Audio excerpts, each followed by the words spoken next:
This is the Midway Business Podcast. Inspired by the turning point of the Battle of Midway, Butch Zemar, CEO of Elite Benefits of America, is on a mission to help small and mid-sized businesses win their own battles. And now, Butch Zemar. Welcome back to the show. I have a special guest, Lisa Gavin. She's going to share some tech law words and concepts for employers. I appreciate you kind of taking the time and coming on the show. Thanks very much for having me. Yeah. So, Lisa, can you give our audience a little background on where you come from, what you're doing, and especially with the employers these days? Sure. So I graduated from law school in 2008. And so that means, I guess, I've almost been a lawyer for 20 years. It's wild to think about that. But my background has included, almost from the beginning, working with software developers. So one of my first opportunities was to go work for Ally Bank, which has its headquarters in Charlotte, North Carolina. And I was a project manager for them, so not working as an attorney. That was a couple of years after I passed the bar and had worked as a commercial litigator first for a few years. After I worked for Ally, I went to go work for Bank of America. So switching from consumer-facing online products to corporate, large commercial online tools that the likes of Pepsi or Coke, receivables teams might use, and working side by side with those software developers every day to advance the multi-generational plan of all of those online applications, and in some instances, mobile applications too. So that was around 2010, 2011. And then fast forward, I've had a fair amount of corporate and business legal experience, lots of contract work, and working as sort of a fractional general counsel to smaller businesses. Then I got the opportunity most recently to act as general counsel to a local to Chicago Bitcoin sales and ransomware settlement services organization. So building on my financial services background, this time working in the cryptocurrency, virtual currency space, and also working to help folks, if they need to, pay out on a ransom. I know last time we had a conversation, there was a lot of pre-work that went involved. There's a lot of work in post too, but can you walk us through that element? Because there was a lot I picked up from our conversation that you're really passionate about setting things up in advance before any of this actually occurs. And then you could walk into maybe a little bit of solution on the back end, but and how your role comes involved, and maybe other roles are involved to clean that mess up. You bet. Yep. So what you're talking about is really the crisis mode that occurs when either a company has found itself the victim of ransomware or a phishing exercise or similar. And of course, the nightmare scenario is your systems are either shut down or you're told that some threat actor, which is the term, or TA, has your data or some subset of your data that they're going to hold. And if you don't pay them, they're going to publish it on the dark web, which is a discussion for another, 7 podcasts. Yes. But, long story short, you don't want this to happen. It's a huge reputational risk that many companies don't survive if it turns into an issue. And so in terms of how does it generally work on the back end for the unfortunate ransomware victim, it's a sprint to solve as fast as you can. And what tends to challenge folks who are in that posture is that the services to mitigate a scenario like that are very expensive, right? So the penetration tests that you need to do following a ransom event, because you need to do it today, costs whatever it is, 10x the price of what it costs to have a penetration test done when you're doing it on sort of planned schedule, right? When you're part of someone's regular work routine. And there are different kinds of providers who work in this arena. Some of them handle the recovery and mitigation sides of things. Some of them handle more the preparation sides of things. What you likely aren't going to find is anybody who handles both, because that turns into a conflict of interest, which we can talk about if that is of interest to anybody. But the long and short of it is you're making decisions about how to clean up a big mess in either their timeline or yours. And so similarly to estate planning or having a prenuptial agreement when you get married to someone, or making sure that your operating agreements and underlying documents when you go into business with another person are rock solid, right? Your procedures from people to tech need to be as tight as they can be. So what I encourage, of course, is testing them. And in prep for this conversation, I did a little research listening to some of your previous podcasts, and I was scrolling through trying to figure out which one might both inform me about sort of how the podcast goes, but also be something that I could listen to that was topical. And it just so happened that the one that I picked, doesn't include another, like a guest. It's you talking. Sure. So it didn't serve the purpose that I was hoping that it would, but that's okay. But then also it was so topical. It was like it fell in my lap. I was just scrolling and I chose it for whatever reason based on the little summary. So it's the one that you call Eye in the Sky Never Dies. Never Lies. Never Lies. Sorry, not never dies. Yeah, that's okay. Yeah. Terrible handwriting. That's right. It never dies either. Well, depending, on whose eye it is. Yes. So first of all, thank you for your service. I think that the subject that you covered was so interesting. And I think it's going to be a good framework for what I'm about to discuss. Yeah. So it worked out great that this was the one that I listened to. And I guess what did you get from that podcast, and how did it connect to the material? You shared a number of things about working on an aircraft carrier. As part of that discussion, you'd also talked about football and a couple of other examples where the idea of taking a distant view of your actions can highlight things that you don't see when you're in the moment.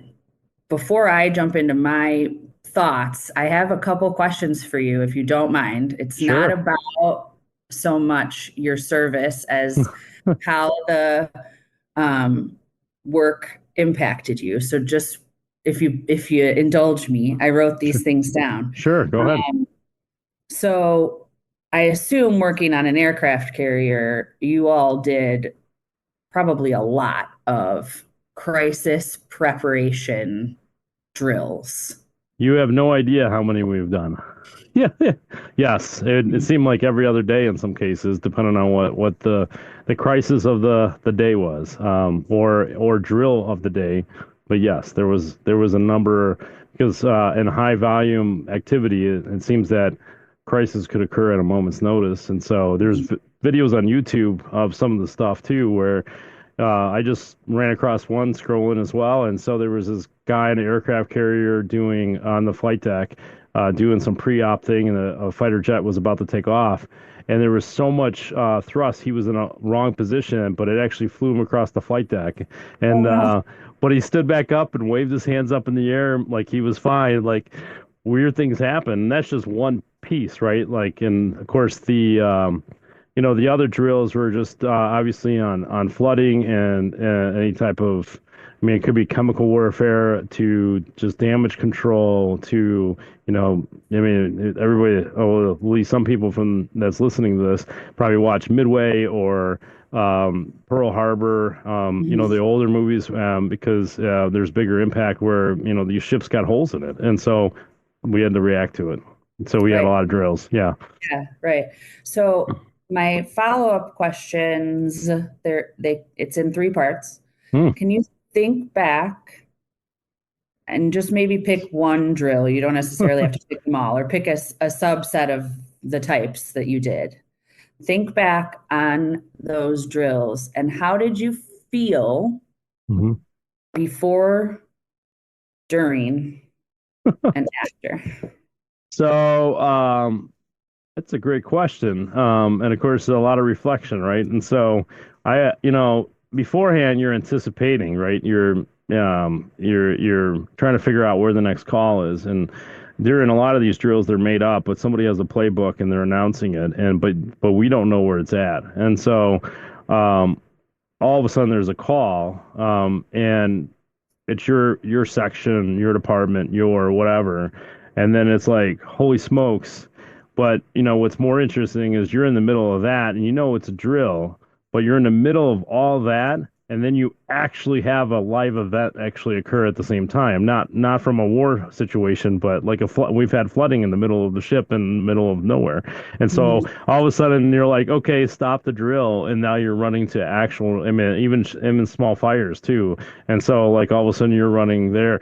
I wasn't involved in all of that, but like we're on standby, right? And so Mhm. um, you're ready to go, and it could be real, it could be fake, right in the middle of the same safety drill that you're trying to do, and Right. the whole ship's involved. So we were on a carrier. We were 7,400 men and women on board. So like everybody's on lockdown trying to execute these drills. And so I'm just going to dig into that last thing that you said a little Oh, bit more about okay. how everybody was involved, Mm-hmm. right? So give me just a little bit more about that. Everybody's involved, so I felt Oh. blank during. Well, we all have our own roles, right? And so, different sections of the ship, the aircraft carrier is quite large, and then not everybody's doing everything, right? And so there's a part that's played along the way. There's firefighters, damage control. There's just inspectors and investigators. There's the post op, and there's a whole role, but just the small handful. After the fact that the good news is it's all teamwork, right? And so and then maybe that's where you're headed. And so like you don't have to worry about certain things because they're being taken care of. And yeah, and that's probably one of the biggest things. I mean, in the military as a whole, is that everybody's got a role no matter what. There's literally pen and paper pushers, but they have a role, right? They're never going to pick up a firearm. They're never going to work on a jet, but everybody has a role. And same thing goes with all these drills, right? So I don't have to worry about the fire at the back end of the ship because there's probably a whole team, multiple teams back there ready to go.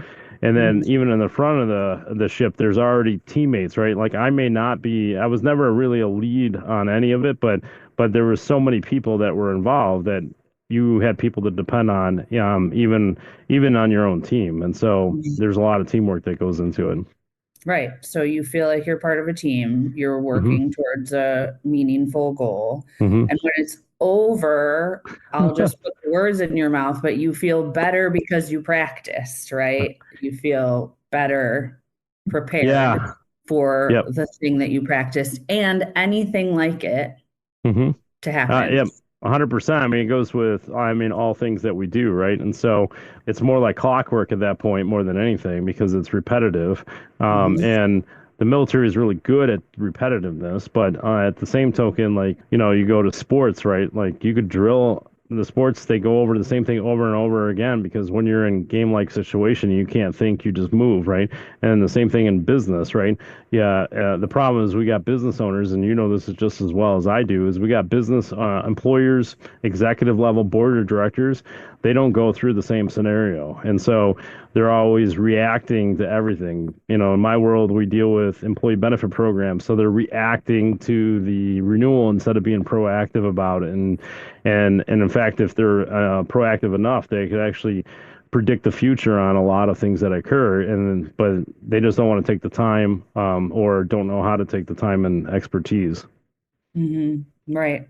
So to bring it all together then, right? The Hmm. point of all of this is I'm a lawyer. Mm-hmm. I'm a contracts lawyer. I handle software as a service contracts, but I also handle incident response planning for organizations who maybe don't have the bandwidth or the budget to invest in a full-time or even a fractional, chief information security officer, someone who's going to handle that eye in the sky Mm-hmm.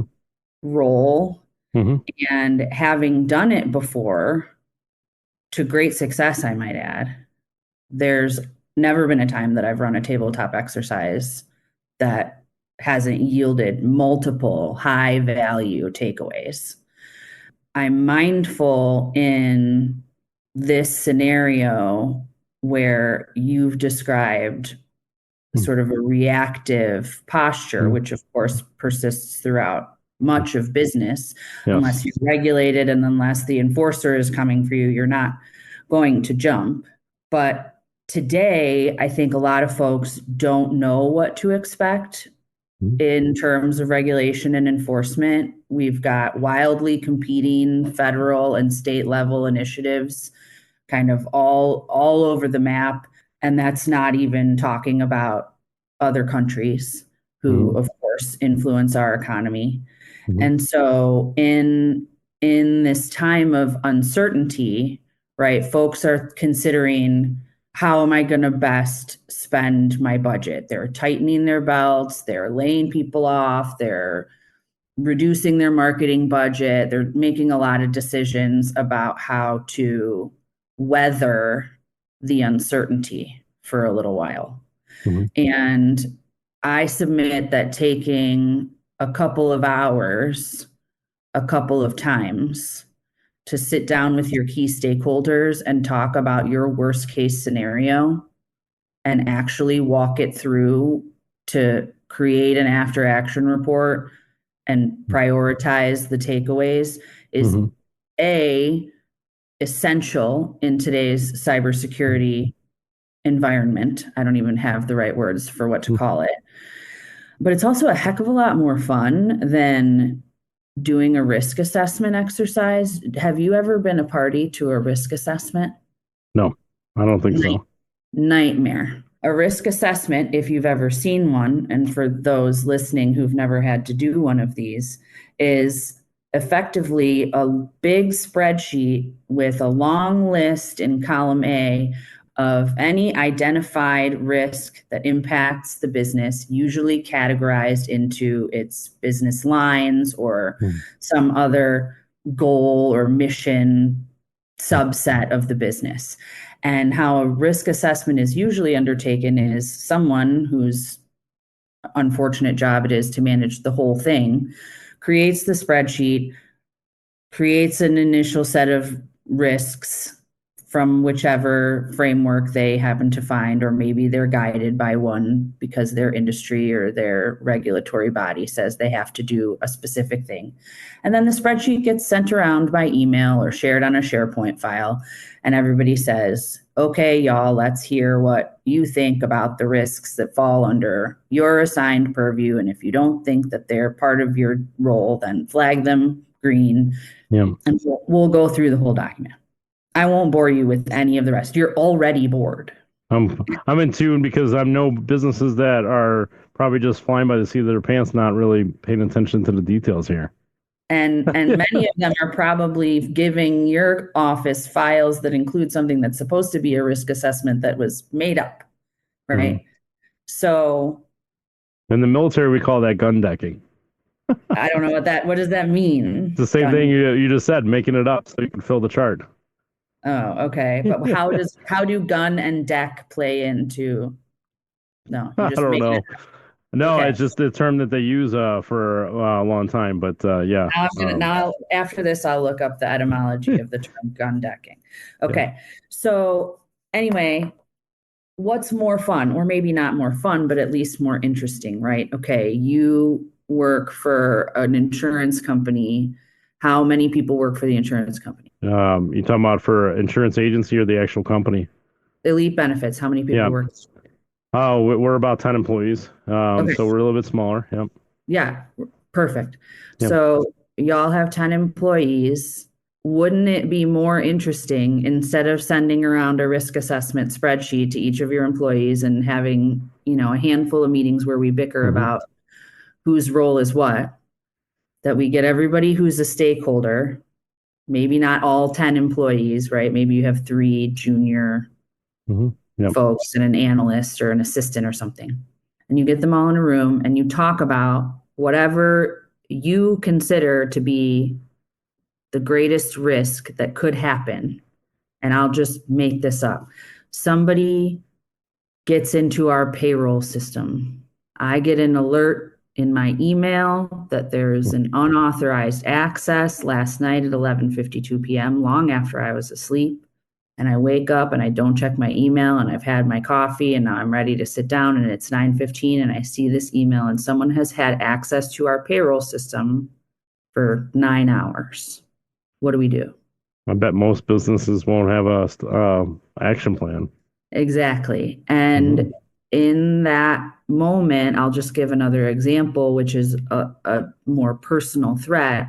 But when I talk about this with people, I say, what if your executive assistant or your right hand person is on the train with their laptop and coming off the train and getting in their car? They get held up at gunpoint, shoved in a vehicle. You don't know they're gone for 9 hours or whatever. What's the worst thing that bad actor could make your executive assistant do with their laptop? And simultaneously, what's, the protocol for, we just found out our executive assistant has been held up at gunpoint or she's missing or Right. whatever the trigger is, right? And as you talk through those scenarios while everybody's at the table, Hmm. we are often, usually, talking about someone at the table being held up at gunpoint. Right. So we're not arguing with one another about whose fault it is that we don't have this tool properly configured to brick her phone immediately. All we know right now is we need to do that because if the scenario that I just cooked up happens, Hmm. we're going to need to be able to do that. And we just all agreed that we're going to need to be able to do that first. Out of that meeting comes an after action report, which turns into prioritized management steps, right? Mitigation steps for some of your biggest risks. And so tackling the list by, first of all, creating it under pressure, where your brain is forced into, everybody leave your phones outside. We're not taking other calls during this meeting. We're talking about how we would handle a true emergency. So we're going to handle it like it's a true emergency. Block your calendar. And the progress that I have seen come out of an hour or maybe 2 hour long meeting, sometimes the sometimes basic, oftentimes a little more complicated takeaways informed by whether it's risk management or technology or finance. Hmm. Everybody leaves the room feeling a lot less ready to fight over Whose fault it is? whose fault it is. Do we have time for this? How big of a priority is it? Is it value add? Is it revenue generating? She has a gun to her head. Who cares? I encourage folks to do those types of check-ins with their team, whether they're led by someone like me who can talk to your tech team and your marketing team about where is the data, who has access to the data, how do we shut this down? If we need to build a secondary instance on the fly, where do we hold that? What development environments are we using? All that kind of more high tech stuff is helpful for one subset of industries.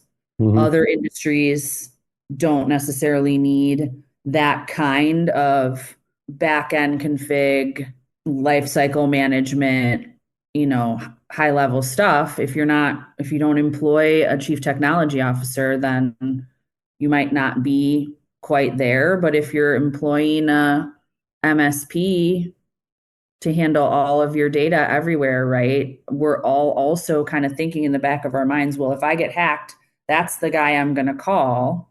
Why not have that person work with you before a disaster happens to say, one example, let's turn on a guest Wi-Fi in your office so that when guests come to your office, they're never on your business Wi-Fi. Easy takeaway came out of one of the incident response exercises that I did recently. Side note, if your office doesn't have guest Wi-Fi, if you're still printing your Wi-Fi and posting it on the wall, and that's the Wi-Fi that everybody in the office uses, including your employees, no good. Bad news. Don't do that.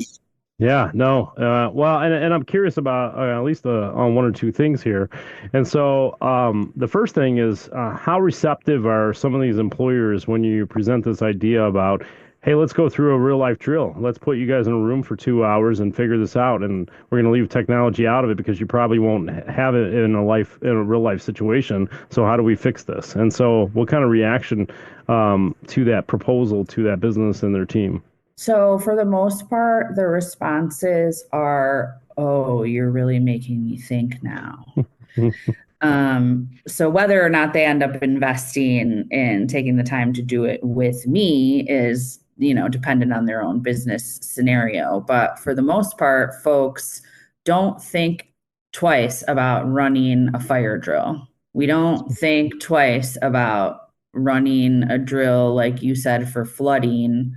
Right? If you own a restaurant or you are the manager of a restaurant, you don't think twice about why do we run a drill for when we have one fewer person here, right? That kind of prep is commonplace. And yet, what's keeping a lot of business owners up at night is not what if, Jim calls in for his shift tomorrow. It's what if someone hacks into my system? What am I going to do next? And so in this time of a lot of regulatory uncertainty, where folks maybe don't want to jump in hard and say, invest in a new tool for their accounting service or whatever their SaaS tools that they're considering using, because they don't want to blow their budget on something that they're not really sure they're going to grow into. Well, then by all means, test what you have, right? You're going to want to test what you buy next. But if you're not in a position to buy anything now, if you're not in a position to put all your data in the cloud now, then taking the time to talk with the people who you're going to be calling on in the emergency and say, if I called you with this problem, what would you say we should do? Let's talk it through. Because going back to the eye in the sky, what my chief technology officer thinks is the number one first step might immediately be met by some contrary position from product or the CEO or legal. And so hearing those folks raise, this is the step that I would take in an environment where we're all agreeing to not consider anything other than the scenario at hand, but we still have time to talk about it, is key, right? And the rules of the meetings are simple, right? We talk about after action steps, and if we can't agree on what the after action step is, then we assign some one person to be responsible for following up on the decision.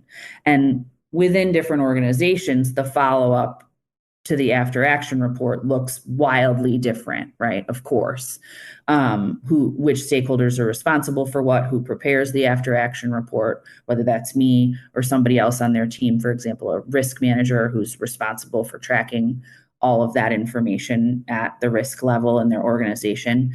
But ultimately, circling back to how I was putting you on the spot with how you felt before, during, and after, right? For a relatively small investment, and we're talking about $1,000, right? To prepare a report after doing an hour-long one of these things, you're going to learn so much information that you're going to be able to put into practice within your organization. And you don't have to hire me to do it. You can Google how to run a tabletop exercise, right? I just bring the legal tech ability to the table so that I help people translate what they're saying to one another when they don't always speak the same language. But how you felt after those exercises, which was to say, and I'm putting your words in your mouth again, empowered, supported, part of a team that had your back. That's what comes out of these types of exercises too, that you're never going to get out of emailing a risk assessment back and forth. So of companies that actually do this, right? They go through and they drill and they get this report, they implement strategy. So let's just say they finally do get hit on whatever it might be, ransom, whatever, pick your poison, I guess. So something happens, right? Is there data or statistics that say, like, for those who prepare? I mean, obviously, the reality is if you're prepared for it, you'll be far better ahead. But is there data on the recovery time or recovery cost after the fact for those actually implementing and drilling on these problems just in case it actually did happen, and then they're ready for it when it actually does occur? Is there any, like, the aftermath where statistically that they're like the selling point of you'll be far better off having this versus not having it? So I don't, your question is a great question, and I want to look up the answer to that, but I'll say without having data in front of me, of course, it's going to vary by the size of the business, how much their revenue was before the incident, et cetera, right? But what I will tell you, and this will connect right to your own work, is if you don't prepare, if you don't run incident response exercises, have a disaster recovery and business continuity policy that you test and you talk through with your people, if you don't have these safeguards in place and in practice, not just on paper, there is a strong possibility that your cyber insurance policy isn't going to be worth what it's printed on. And so the insurance companies are getting wise, right, to it doesn't just take a 12-step checklist of do you turn on multi-factor authentication, do you train your employees? That's not enough due diligence to figure out whether someone is worthy of a robust cyber policy. But if you're the victim of a ransomware attack or a phishing attack, and then you have to go through all of this triage, like we talked about at the top of the conversation, and you're simultaneously arguing with your insurance company about whether or not there's an applicable exclusion, I can guarantee you that your cyber insurance, which wasn't expensive enough to begin with, is going to get significantly more expensive unless and until you can prove that you've gone back and done all of this work, dotted all these I's and crossed all these T's. It sounds like every business on the planet should be going through some type of drilling process, but you and I know, especially after this great conversation, that most do not, or actually, it's better to say that they all don't. It's just a few outliers that say, you know what, we need to start doing something about this. It's certainly important enough. Obviously, even in the military, we drill all the time. But even to your point, I don't, one of the podcasts that you probably didn't listen to was about the USS Forstall fire that was on board an aircraft carrier, and so it was caused by our late John McCain, Senator. There was a shortcut of starting the A6 aircraft, and they were told not to do it anymore because they were getting aged because they were causing short circuits. Well, this one launched a missile across the flight deck, causing one of the biggest fire outbreaks in naval history. And so the fire crew responded. It wiped out the entire fire crew. So the guys behind them never fought a fire in their life. And the fire ended up taking down 100 men, but the other guys stepped up, and because of that incident in history, every sailor that ever has to go out to sea has to go through shipboard firefighting school as a result. And so a tragedy did occur, and unfortunately for the 100 men that were there, but now the be a safe harbor is that everybody's a shipboard firefighter, because guess what? It might be your turn, and tragedies occur. And since then, very minor fires have ever occurred on board a ship, but that was probably the biggest. But goes back to your point, right? Before the disaster occurs, be ready.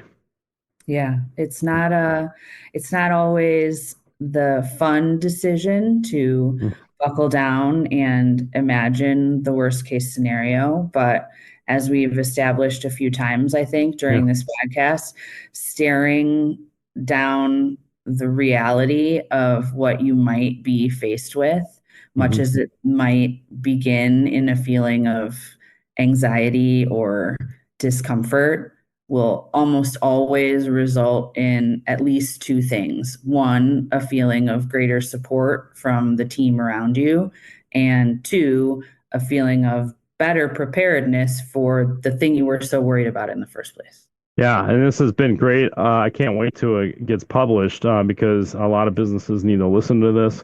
It resonated with me, and I'm picturing some of my clients, and I would think that even on a small scale, because the United States is driven off of small entrepreneurs, not necessarily big sized businesses. There's so many small things, just by, like you said, 2-hour meeting, hash it out. If this were to occur, what do we do? If this were to occur, and like you said, even if this happened, we call this guy. Well, why don't you call him now, right? And make sure you have things in order in case it does actually occur. And so there's so much that businesses could do just to be a little bit more prepared, because one little incident, and it happens all the time. I mean, ransomware is just one piece of it, and so there's so much more that goes involved. But this has definitely been a great conversation, and maybe I would love to have you back, and we could continue the conversation as well as other topics that could dive into for businesses, because I think this is very, very important, because the vulnerability of technology and getting hacked is increasing every single hour. But Lisa, if anybody obviously enjoyed this podcast and wanted to find out more on how to do any of the things that we talked about, how do they get in touch with you? Sure. I'm at datastewardpllc.com. So you can email me at egavin@datastewardpllc, or fill out the intake form on my website. I'm also on LinkedIn as Elizabeth Gavin. That's Elizabeth with an S, not a Z. Well, this has definitely been great. I look forward to having you back, and we'll get this out to as many business owners as we possibly can, or board of directors, so they can listen to it. Thank you so much for having me. Thank you.